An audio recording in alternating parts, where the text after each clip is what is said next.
हाँ जी दोस्तों, सभी को नमस्ते। क्या हाल चाल है आप सभी के? उम्मीद करते हैं आप सब लोग बढ़िया होगे। भाई जैसे कि कहा था मैंने एक दो दिन पहले, देखो अब मानते हो ना, मैं अपनी बात का पक्का हूं। अपनी बात जैसे कि भाई पत्थर की लकीर, मिटने नहीं वाली। बोला था ना, एक बैंकिंग स्टॉक लेकर आऊंगा भाई, ऐसा शेयर है। और मैं हवा की बात नहीं करूंगा, विद प्रूफ दिखाऊंगा। मेरे हिसाब से तो ये मल्टी बैगर है, पर मैं फिर से वही बात है, ये मेरी पर्सनल राय है। ठीक है, क्योंकि एक शेयर में तुम कब एंटर करते हो उसका प्राइस भी मैटर करता है। फॉर एग्जाम्पल, अगर आप आईटीसी में 200 रुपए पे एंटर करते, उस जैसा शेयर नहीं था, अब आज वो 450 का है। एंट्री कर लो अभी भी ठीक है, बट वो डबल से भी ज्यादा हो चुका है। जब वो मेरी नजर में आया था वो 200 का शेयर था। तो एंट्री पॉइंट भी मैटर करता है। चलो मैं थोड़ा अपने कैलकुलेशन के हिसाब से बताने की कोशिश करूंगा कि शेयर में एंट्री पॉइंट किस लेवल पे ठीक रहेगी। तो भैया शुरू करें क्या? बोलो जय श्री राम, करते हैं स्टार्ट, आ जाओ। देखो भाई, बैंक का नाम है, कोई गैस करना जाएगा? आई से स्टार्ट होता है, पर आईसीआईसीआई नहीं है। तो एक ही बैंक बचता है जो आई से बड़े लेवल का है। भाई क्या नाम है बैंक का? IDFC first bank. शायद कुछ ने नाम नहीं सुना होगा, पर मैं बताता हूँ भाई, बड़ा जबरदस्त बैंक है। बड़ा अच्छा कस्टमर सपोर्ट है। मेरा पर्सनली इसमें क्रेडिट कार्ड लिया हुआ है। मुझे बहुत तगड़ा बैंक लगता है भाई ये। ठीक है जी। अब देखो, इससे मैं मल्टी बैगर बोल रहा हूँ। मल्टी बैगर क्या होता है कि जो बहुत तगड़े रिटर्न देगा। विद प्रूफ दिखाता हूँ, देखो। पहले इसका देखते हैं मार्केट कैप। मार्केट कैप क्या होता है कि इसके पास कितने रुपए हैं, बोल लो, या इसके पास कितनी कैपिटल है, बोल लो। ठीक है, ये डेट प्लस इक्विटी का सारा समीशन है। 62,322 करोड़। हमारे शेयर मार्केट के रूल के अकॉर्डिंग, अगर किसी कंपनी का मार्केट कैप 20,000 करोड़ से ज्यादा होता है, और ये तो उसके डबल है, डबल से भी ज्यादा है, ठीक है जी, ट्रिपल है, ट्रिपल से भी ज्यादा है, तो वो कंपनी होती है लार्ज कैप कंपनी। और ये माना जाता है large cap company stable company. वो जल्दी टूटेगी नहीं और उसमें ज्यादा लॉसेस नहीं होते, सेफ कंपनी होती है। चाहे ये पता कर लेना किसी से भी। ठीक है, मैं ऐसा नहीं कह रहा हो ही नहीं सकते लॉसेस, बट माना जाता है। ठीक है, होने को तो कुछ भी हो जाए। देखो, अब इसे कंपेयर करते हैं हमारे टॉप। अगर ऑल इंडिया के, जो टॉप इंडिया के 12 बैंक हैं, उन सबकी मार्केट कैप मिला के कितनी है? 35 करोड़, या 35,70,404 करोड़। ठीक है जी, 35,70,404 करोड़। इसे अब कन्वर्ट कर लो भाई खुद ही। ठीक है जी। तो मतलब कि तगड़ी मार्केट गैप है पूरे बैंक निफ्टी की। तो बैंकिंग सेक्टर देख लो, एक ग्रोइंग सेक्टर है। बड़ा तगड़ा पैसा उसमें लगा हुआ है। आईटी और बैंकिंग इंडिया के दो सेक्टर सबसे ज्यादा कहते हैं कि पैसे वाले सेक्टर है। ठीक है जी। अब आता है कासा रेशो कैसा है इसका। अब देखो, मैं तुम्हें साथ के साथ बताता भी रहूंगा इन रेशो का मतलब क्या है। मैं एक नंबर दूंगा, उसकी जजमेंट मैं भी बताऊंगा। बट भैया मैं तो गलत भी बता सकता हूं, तो मैं उनका मतलब बता दूंगा। तुम खुद जजमेंट बना लेना कि ये नंबर अच्छा है या बुरा है। ठीक है जी। उसका मतलब समझते हैं पहले, कासा रेशो क्या होता है। देखो, आपको ये समझना पड़ेगा बैंक्स काम कैसे करते हैं। बेसिकली बैंक ऐसे काम करते हैं कि वो शेयर होल्डर से पैसा लेते हैं। शेयर होल्डर कह रहा हूं, सॉरी मेरी गलती है। वो अकाउंट होल्डर से पैसा लेते हैं। ठीक है जी। और उस पे उन्हें, अगर आप किसी अकाउंट में पैसा रख रहे हो या आप किसी को भी पैसा दे रहे हो, एक तरह से आप बैंक को पैसा भी दे रहे हो। ठीक है जी। तो वो उन्हें थोड़ा बहुत इंटरेस्ट प्रोवाइड करते हैं। फिर वो उस पैसे को आगे किसी कंपनी को लोन पे देते हैं और उससे इंटरेस्ट अर्न करते हैं। जो इन दोनों के बीच का मार्जिन होता है, वही बैंक की क्या होती है? इनकम होती है, प्रॉफिट बोलो। ठीक है जी। एक एग्जांपल देते हैं। मान लो आपने बैंक के पास 10,000 रुपए अपने जमा कराए। बैंक ने आपको कहा सर मैं आपको इस पे 3% का हर साल इंटरेस्ट दूंगा। आपने कहा बढ़िया बात है। ठीक है। अब बैंक इस 10,000 का करेगा क्या? बैंक इस 10,000 को एक एक्स लिमिटेड को एज अ लोन देगा, और उससे 8% या 10%, या आजकल तो 10-12% मान लो, 12% का उससे इंटरेस्ट लेगा। ठीक है जी। अब 12% का इंटरेस्ट ले रहा है वो, पर उसे इसमें से 3% आपको भी देना है। तो बैंक की टोटल टोटल अर्निंग कितनी होगी? 9%। समझे कैसे कमाता है बैंक? अब बैंक के पास तीन तरह के डिपॉजिट आते हैं मेनली मेनली। एक होते हैं करंट अकाउंट, फिर आते हैं सेविंग अकाउंट, फिर आते हैं एफडी। बैंक के अगर नजरिए से अगर आप बैंक को, तो आपके लिए सबसे बेस्ट है करंट और सेविंग। उसका रीजन ये है कि जो मैं ये 3% 4% बोल रहा हूं, ये एफडी पे जाता है 8-7-8% के बीच में। यानी कि अगर बैंक किसी ऐसे अकाउंट होल्डर से पैसा लेता है जो एफडी करवाता है, तो बैंकों से कितना इंटरेस्ट देना पड़ता है? 7-8%। और सामने कंपनी से कितना आ रहा है? 10-12, इससे ज्यादा तो आता नहीं। तो बैंक को कितना बचा? सिर्फ 4%। पर सेविंग अकाउंट पे कितना देना पड़ता है? सिर्फ 2-3%। और अगर सामने से 12 भी आ जाएगा, तो 8-9% बच जाएगा, बढ़िया केस। और करंट अकाउंट में कितना देना पड़ता है? नील बट्टे सन्नाटा, कुछ भी नहीं देना। ठीक है जी। और ये सारा 12% उनके जो है पूरी पूरी जेब में जाता है। समझ रहे हो? तो बैंक ये प्रेफर किया जाएगा। और हम भी अगर देखें एज अ शेयर होल्डर में ऐसे बैंक्स में लगाना चाहिए जिनके पास ज्यादा एफडियां ना पड़ी हो, ज्यादा करंट और सेविंग अकाउंट हो। तो इसी कहते हैं कासा रेशो, कि आपके टोटल डिपॉजिट में करंट और सेविंग का कॉम्पोजिशन कितना ज्यादा है। तो ये जितना ज्यादा उतनी आपकी अर्निंग के स्कोप ज्यादा हो जाते हैं। इसके बाद 50% कासा है जी। अच्छा है, बहुत अच्छा है। आप कहोगे सर 50 कैसा है? मैं बता रहा हूं अच्छा है। इसको जानने के लिए आप ये समझ लो कि ओवरऑल बैंक निफ्टी का या सारे बैंकों का माने कासा तो 44 के आसपास है, 44% के आसपास। तो +1 दे दें? बोलो दे दे सर, दे दो। यहाँ पे आईडीएफसी जीत गया। आओ अगले क्राइटेरिया पे आओ। देखो भाई, अगला क्राइटेरिया है हमारा पीई। पीई होता है प्राइस टू अर्निंग। वैसे मैंने इस पे, अगर इसमें से कोई रेशियो समझ नहीं आता, ज्यादातर पर मेरे यूट्यूब चैनल पर वीडियो पड़ी है, मैंने बिल्कुल ढंग से खोल खोल के एक एक 10-10 मिनट की वीडियो बनाई, एक एक टॉपिक पे, आपको समझ आ जाएंगे सारे टॉपिक अगर वीडियो देख लोगे। फिर भी मैं आपको मोटा मोटा समझा देता हूँ। प्राइस टू अर्निंग का मतलब ये है कि आपने 1 रुपए अर्न करने के लिए कितने रुपए लगाए, यानी कि आपने कितने रुपए इन्वेस्ट किए ताकि आपको 1 रुपए की अर्निंग हो जाए। आपको 22 रुपए या 23 रुपए मान लो इन्वेस्ट करने पड़ रहे हैं आईडीएफसी में, तो वो आपको 1 रुपए का क्या ला कर दे रहा है? प्रॉफिट ला कर दे रहा है। तो आप कहेंगे क्या सही है गलत है? तो इसे भी फिर कंपैरिजन से समझो। ठीक है, बाकी बैंकों में या एवरेज बैंकिंग में 16.5 पर आपको 1 रुपया अर्न हो जाता है, तो ये कम से कम होना फिर अच्छा माना जाता है। देखो मैं आपको इस एक और बात बता दूं कि ये ज्यादा को भी नेगेटिव मत लेना। आपको, हाँ, आपको ये समझना पड़ेगा, मैं ये नहीं कह रहा आईडीएफसी फर्स्ट बैंक बहुत अच्छा है, बिल्कुल परफेक्ट है, कोई कमियां नहीं है। इसमें भी कोई कमियां है, ठीक है, पर उन कमियों का भी मैं रीजन बताता चलूंगा। ठीक है, फिर मेरे हिसाब से अल्टीमेटली परफेक्ट बैंक है। कमियों का रीजन समझना। अब तुम कहोगे सर देखो बैंकिंग सेक्टर का ओवरऑल पी है 16.5 और इसमें मुझे 23 रुपए लगाने पड़ रहे हैं, तो ये तो मुझे महंगा पड़ रहा है। तो अभी मैं 16.5 में 1 रुपया कर रहा हूं। एक बात समझो, नेस्ले कंपनी को कैसा समझते हो? नेस्ले कंपनी अच्छी है ना, 100 से ऊपर का पी। एमआरएफ को कैसा समझते हो? 70-80 के आसपास का पी। अब ये थोड़ा समझो ना, मेरी बात समझ रहे हो कि नहीं समझ रहे? एयरटेल 500 के आसपास का पी। ये जो शेयर मार्केट है, ये शेयर्स के प्राइस बढ़ा देता है। अगर इसे लगता है कंपनी फ्यूचर में अच्छा करने वाली है तो उनका पी बढ़ा देता है ये। समझ रहे हो मेरी बात? अगर उसे लगता है फ्यूचर में कंपनी अच्छा करेगी।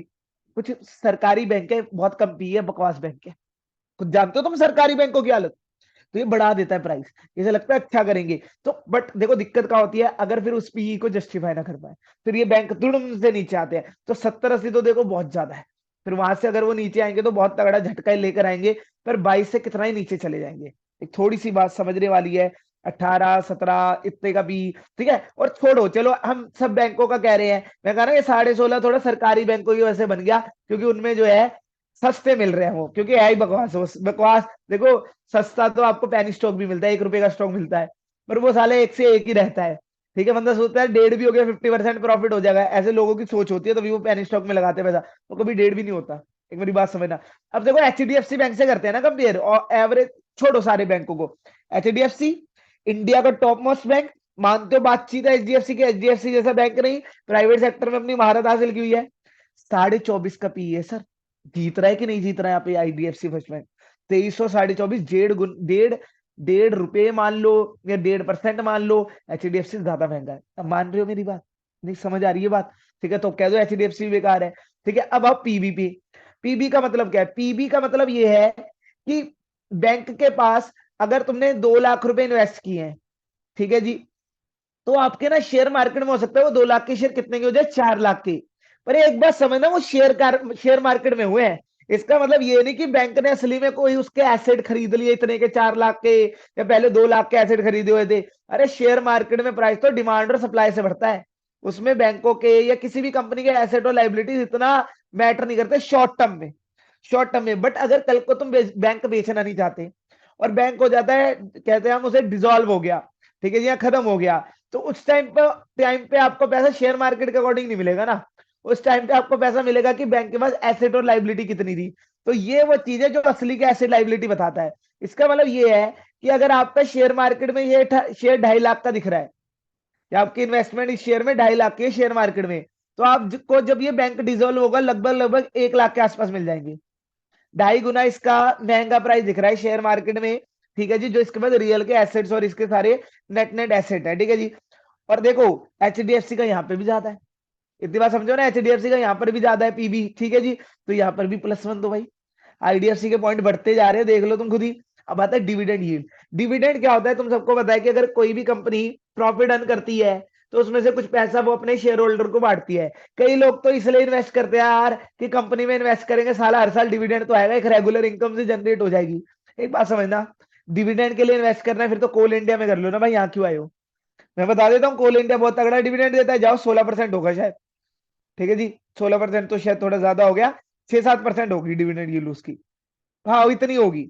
जब कर लो कोल इंडिया में इन्वेस्ट, अब क्यों नहीं बोल रहे, ठीक है। पर हमें यहाँ पर वैल्यू एडिशन भी तो चाहिए कि खाली डिविडेंड यील्ड चाहिए। अब देखो ये डिविडेंड नहीं देता, उसका एक रीजन और मैं बताता हूँ, क्योंकि ये पिछले साल तक लॉस में था बैंक। अब वो आपको इसके प्रॉफिट्स में भी दिखेगा, इसने बहुत अच्छी ग्रोथ की है। तब मैं, आप पास्ट पे इन्वेस्ट करते हो शेयर मार्केट में या फ्यूचर में इन्वेस्ट करते हो, फ्यूचर में ना, क्योंकि जो भी प्राइस बनेगा, जो मार्केट है वो भी किसी कंपनी को प्राइस देती है उसके फ्यूचर रिजल्ट्स के अकॉर्डिंग। फ्यूचर में मार्केट को क्या लग रहा है, कैसे रिजल्ट आने वाले, ना कि पास्ट में क्या हुआ था, एक बात याद रखना, ठीक है जी। हाँ, अब ये देखो, हमारा जो एचडीएफसी है वो भी ज्यादा डिविडेंड नहीं देता, 1.2% ही देता है, ठीक है जी। चलो यहाँ पर एचडीएफसी को जिताओ, खुश हो जाओ, तुम भी खुश हो जाओ, एचडीएफसी वालों आ जाओ। अब देखो, मैं तुम्हें कह रहा था ना रियल वैल्यू इस शेयर की, रियल वैल्यू देख लो 40 रुपए के आसपास है कि अगर कल को डिसॉल्व होगा तो कितने रुपए तुम्हें वसूल हो जाएंगे, 40 रुपए एक शेयर पे। और यहाँ पे कितनी दिख रही है, 94 के आसपास, ठीक है जी। और वहीं अगर मैं एचडीएफसी की बात करूं, तो एचडीएफसी की हमारी जो है, ठीक है जी, एचडीएफसी की नहीं लिखी, बट वही लगा लो अपना 2.5 के अकॉर्डिंग, पीवी के अकॉर्डिंग बना लो जो भी बनेगा, ठीक है। अब आओ नेट इंटरेस्ट मार्जिन, अब ये क्या होते हैं। अभी जो मैंने समझाया नेट इंटरेस्ट मार्जिन, जो बैंक की मेन अर्निंग है, कि बैंक किसी डिपॉजिटर से या अकाउंट होल्डर से 5% पे पैसा उठा रहा है और आगे वो बैंक किसी कंपनी को दे रहा है 12% पे, तो इसके मार्जिन कितने हो गए, 7%। ये जितने ज्यादा उतने अच्छे हैं। अब यहाँ पर आईडीएफसी फर्स्ट बैंक जीत जाएगा। और आपको एक बात समझनी है, बैंकों की मेन इनकम ये नेट इंटरेस्ट मार्जिन ही होते हैं, ठीक है जी। 6.3% के हैं और एचडीएफसी के कितने, 4% के, मात्र 4 नहीं बोलूंगा, ठीक है, 4% भी अगर एचडीएफसी बचा पा रहा है, और यहाँ पे भी आईडीएफसी फर्स्ट बैंक जीत गया। अब एक दिक्कत, जहाँ पे आपको लगेगा आईडीएफसी फर्स्ट बैंक सर बहुत पीछे, और शायद हो सकता है कि आप ये पॉइंट देखकर कहें कि सर आईडीएफसी फर्स्ट बैंक आप झूठ बोलते बेकार है, हम नहीं करेंगे इसमें invest. Cost to income, cost to income का मतलब क्या है कि 1 लाख की इनकम जनरेट करने के लिए उसे कितने रुपए जो है कॉस्ट इनकट करनी पड़ रही है, ठीक है जी। मान लो कि यहाँ पर अगर 70,000 करनी पड़ रही है, तो ये कितना बन जाएगा, इंटू 100 करोगे तो 70% कॉस्ट, तो मोटा मोटा 30% प्रॉफिट, मोटा मोटा, वैसे और भी चीजें होती है प्रॉफिट में, पर ये मान लो कि 100 में से कॉस्ट टू इनकम को माइनस कर दो तो मोटा मोटा प्रॉफिट दिख जाएगा आपको। अब तुम कहोगे सर देखो इसका 70 है ये, ठीक है जी, और ये हमारे एचडीएफसी का लगभग लगभग 42 है, ठीक है जी। तो यहाँ पर तो एचडीएफसी जीत गया, उसके बाद तो प्रॉफिट मार्जिन बहुत तगड़े बचेंगे 58% के आसपास, और इसके पास कितने बचेंगे, लगभग लगभग बस 29%। तो सर आप क्यों चिल्ला रहे हो इतनी देर से, आईडीएफसी बढ़िया है। देखो एक बात समझो, एचडीएफसी ना सुप्रीम लीडर बन चुका है, उसे अभी इतनी ग्रोथ करने की जरूरत नहीं। एक मैं तुमसे क्वेश्चन पूछता हूँ, तुम्हें क्या लगता है अब ज्यादा अमेरिका को इंफ्रास्ट्रक्चर पे पैसा खर्चने की जरूरत है या इंडिया को। इसका जवाब खुद दे दो, तुम्हें समझ आएगा, आ जाएगा मैं क्या कहने वाला हूँ। डेफिसिट किसके होते हैं ज्यादा बजट में, अमेरिका के, इंडिया के, तो इंडिया का बेकार हो गया। एक सिंपल सा क्वेश्चन पूछ रहा हूँ, सिंपल सा क्वेश्चन है, बिल्कुल सिंपल। चलो इंडिया को हटाओ, ठीक है जी। मैं कह रहा हूँ कोई ऐसा लो कंट्री जो छोटा है, नीदरलैंड, आयरलैंड बढ़िया देश है, इनके जो है बहुत खर्चे होते हैं, तो बकवास हो गए देश। यार ऐसे ही मत को, कोई भी नई नई जो है नया बिजनेस होता है उसे खर्चने करने पड़ते हैं। जोमेटो, ये तुम्हारी पेटीएम आज तक लॉस में है, फिर तो ऐसे तो बहुत बेकार कंपनी है ये भाई, इनको तो शेयर मार्केट में नहीं होना चाहिए। एक बात समझो, जब कंपनी स्टार्टिंग में होती है उसे नहीं पता रेट कैसे होते हैं, उसके कॉन्ट्रैक्टर नहीं बने होते, उसे बहुत पैसा लगाना पड़ता है, बंदों को लाना पड़ता है, उन्हें पर्क्स का लालच दे देकर, जब एक बार बंदा टिक जाएगा फिर तो ठीक है ना। पहले लालच से दे देकर एडवर्टाइजमेंटें करनी पड़ती हैं दबाकर, कि लोगों को पता लगे हम आ चुके हैं। समझ आ रही है, क्रेडिट कार्ड फ्री में बांटने पड़ते हैं, लोगों को पता लगे हम आ चुके हैं। थोड़ा समझो, ब्रांचेस ज्यादा से ज्यादा खोलनी पड़ती है, जीरो से स्टार्टिंग करनी पड़ती है। अब एचडीएफसी की तो ऑलरेडी बहुत सारी खुली हुई है, तो उसका इतना खर्चा नहीं होता। एक सिंपल लॉजिक लगाओ, देखो मैं तुम्हें बता रहा हूँ, ठीक है। बाकी तुम्हारा देख लो पॉइंट ऑफ व्यू है, ठीक है। अगला है प्रमोटर होल्डिंग, प्रमोटर यानी जिन्होंने कंपनी को स्टार्ट किया, आज उनके पास कितने शेयर है, 40% के आसपास, बहुत अच्छी बात, बहुत अच्छा है ये नंबर, ठीक है। यानी उन्हें अपनी कंपनी में यकीन है पूरी तरीके से। और एचडीएफसी के प्रोमोटर कितने हैं, 30%, ठीक है जी। अब अगले क्राइटेरिया पे, अगला अर्निंग पर शेयर, यानी कि 1 रुपए के शेयर पे आपको कितने का रिटर्न दे रहा है, ठीक है जी, 4 रुपए का, 4 टाइम्स रिटर्न, ठीक है जी, बढ़िया है। अब ईपीएस तुम देखोगे एचडीएफसी का 62, ये भी देखते तो बोलोगे "अर्र, हटाओ सर। मैं देखो कंपैरिजन एचडीएफसी से कर रहा हूँ। ठीक है जी, मुझे किसी स्टार्टिंग बैंक से करना चाहिए था। ठीक है जी, जो अभी अभी आए हैं। ठीक है जी, तो उनसे शायद कंपेयर कर रहा हूं, तो आपको थोड़ा और इस पे यकीन होता। बट मैं आपको यही तो रियलिटी दिखाना चाह रहा हूँ कि भाई जितना बेकार समझ रहे हो उतना है नहीं है। अभी मैंने अभी बताया, अभी अभी प्रॉफिट इसने अर्न करने स्टार्ट किया और इसके प्रॉफिट बहुत कम है, तो इसलिए ईपीएस कम है। कल को प्रॉफिट बढ़ेंगे, ईपीएस भी बढ़ जाएगा। एचडीएफसी के प्रॉफिट तो भाई 1000 करोड़ों में है। 1000 करोड़, हजारों में नहीं कह रहा, 1000 करोड़ों में है। तो उससे तो ईपीएस का कंपैरिजन हो ही नहीं सकता किसी भी हद में। और एक और चीज मैं बता दूं, देखो, तुम मुझे जवाब देना सोच के, मैं नहीं इसका जवाब दूंगा। 1 करोड़ पे मैंने 10 लाख रुपए अर्न किए। ठीक है जी, मेरी पहले मान लो प्रॉफिट होते थे 1 करोड़, आज मेरे प्रॉफिट हो रहे हैं 1 करोड़ 10 लाख। कितने की ग्रोथ है? 10% की। बोलो 10% की।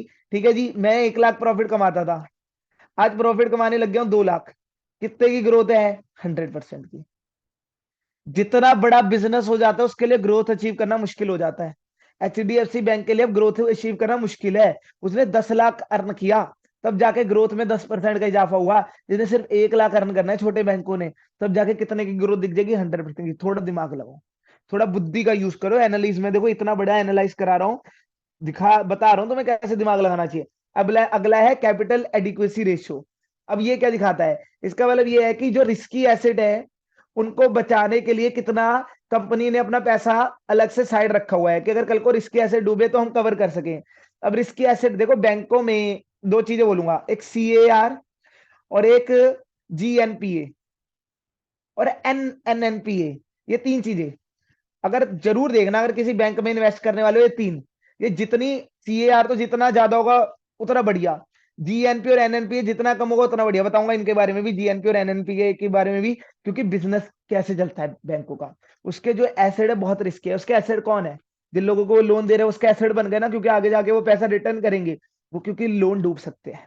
एक बात समझो, बहुत दिमाग लगाओ। ठीक है जी, इन्वेस्टमेंट में इन्होंने पैसा लगाया हुआ है, शेयर्स में लगाया हुआ है। ये ऐसे फाइनेंशियल कंपनी करती क्या? फाइनेंशियल कंपनी फाइनेंशियल एसेट में तो पैसे लगाती है, रिस्की है, तो इन्हें सीआर तगड़ा मेंटेन करना पड़ता है। 17 के आसपास मेंटेन किया हुआ है। एचडीएफसी ने 19 के आसपास, 19% के आसपास मेंटेन किया हुआ है। दोनों का ठीक है, कोई ज्यादा बुरा नहीं है। ठीक है जी, मैं ठीक बोलूंगा। अगला है रिटर्न ऑन इक्विटी। अब वही ईपीएस ज्यादा है, तो ऑब्वियसली इक्विटी शेयर होल्डर को ज्यादा रिटर्न कौन दे रहा है? अभी एचडीएफसी दे रहा है, पर ये भी 10 10.5 का है, दे रहा है रिटर्न, कम नहीं है अभी। ठीक है जी, 6.5 कम ही है। ठीक है, हाँ तुम बोलोगे सर 6.5% मैटर ही करता। करता है, क्या करता है, मना नहीं कर रहा। रिटर्न ऑन कैपिटल एम्प्लॉयड, कि खाली इक्विटी पे नहीं, डेट प्लस इक्विटी, यानी कि लोन वालों का भी अगर पैसा देखा जाए और इक्विटी का भी पैसा देखा जाए तो कितना रिटर्न कमा पा रहा है ये? 10% के आसपास। और जो हमारा एचडीएफसी है वो कितना कमा पा रहा है? 16% के आसपास। ठीक है, जीत रहा है। जोड़ते जाओ नंबर। ठीक है, मान रहा हूँ एचडीएफसी यहाँ पे भी अच्छा है। ठीक है, पर बहुत पीछे नहीं है आईडीएफसी फर्स्ट में, देखना पड़ेगा आपको। ठीक है जी, हाँ, प्रॉफिट ग्रोथ, प्रॉफिट ग्रोथ, ये आओ अब यहाँ पर आपको खेल समझ आएगा। एक क्वार्टर से, मान लो 2019 के अप्रैल टू जून क्वार्टर में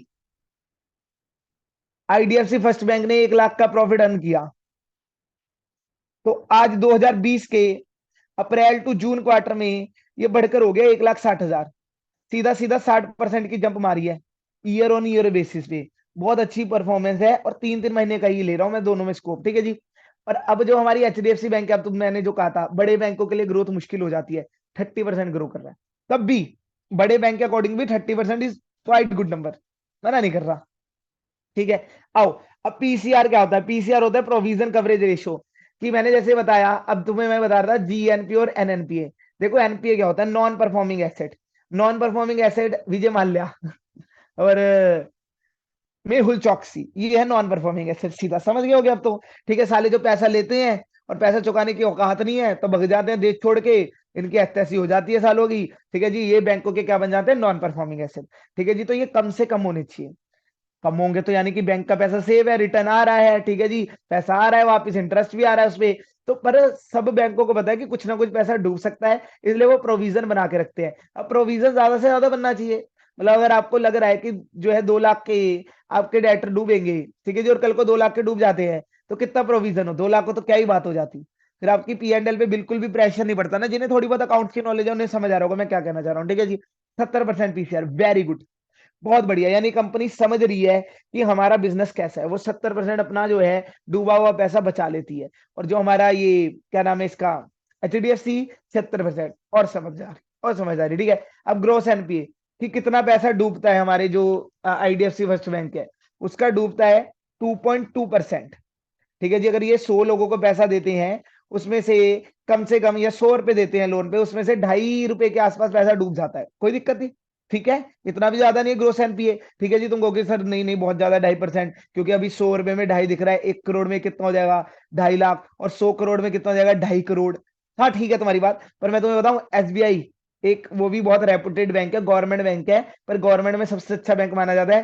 3.5% के आसपास है उसका ग्रोस एनपीए, 3.5%। उसके कंपैरिजन में तो ये जो नया बैंक है, छोटा बैंक है, इससे बड़ा बैंक है SBI, बहुत अच्छा कर रहा है। ठीक है, और हमारा HDFC तो भाई अच्छा कर ही रहा है, क्योंकि इसकी तारीफ मैंने एक वीडियो में की थी, अगर तुम्हें याद हो। ये साला लोन ही नहीं देता, ये क्रेडिट कार्ड ही नहीं देता, रुला देगा तुम्हें, लेकर दिखावा एक क्रेडिट कार्ड।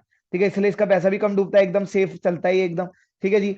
अब ग्रॉस में के अगर प्रोविजन कवर करने के बाद फाइनल फाइनल कितना डूबता है, जो P&L पे प्रेशर डालता है, 70%। ओ सॉरी 70, ओ सॉरी सॉरी, फिर तो महंग गया 0.7%। ठीक है जी। हाँ, और इसका 0.3%। ठीक है, मिनिमल सा है, इतना डूबेगा, बैंकों में डूबेगा, सीधी सी बात है। कोई भी बैंक उठा लो, उसका ग्रोस एनपीए नेट एनपीए होगा, जाके देख लेना, पक्का होता है। ठीक है।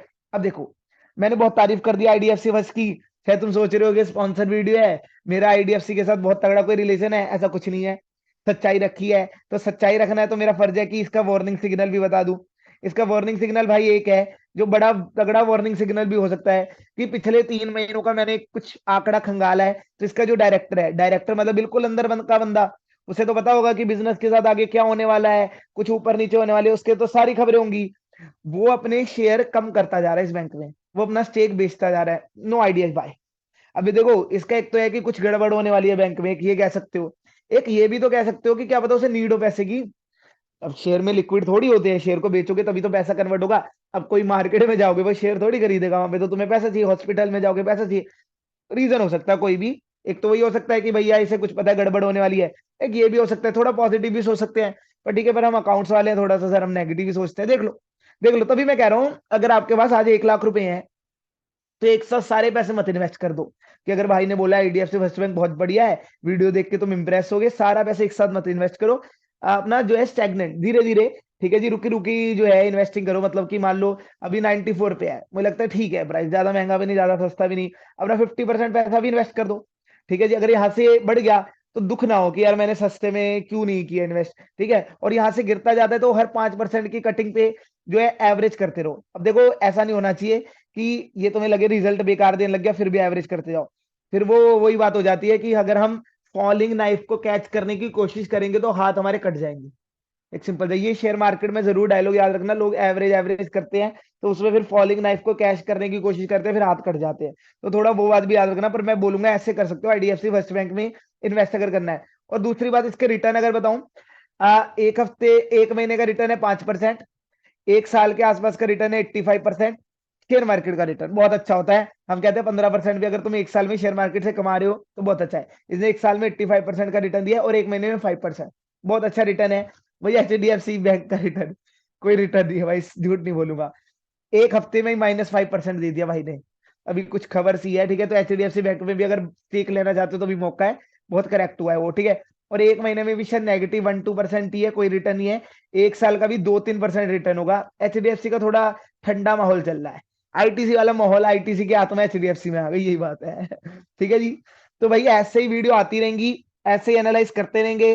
भाई अगर एनालाइज पसंद आ गया है, तो भैया वीडियो को भाई शेयर करो यार, लाइक करो, और बताओ, अब कमेंट में बताओ अगला किस शेयर का एनालाइज करूं। ऐसे खोल के रख दूंगा एकदम शेयर को, किसी और वीडियो को देखने की जरूरत नहीं पड़ेगी, सारी इंफॉर्मेशन यहाँ मिल गई, कंपेयर कर करके बता रहा हूँ।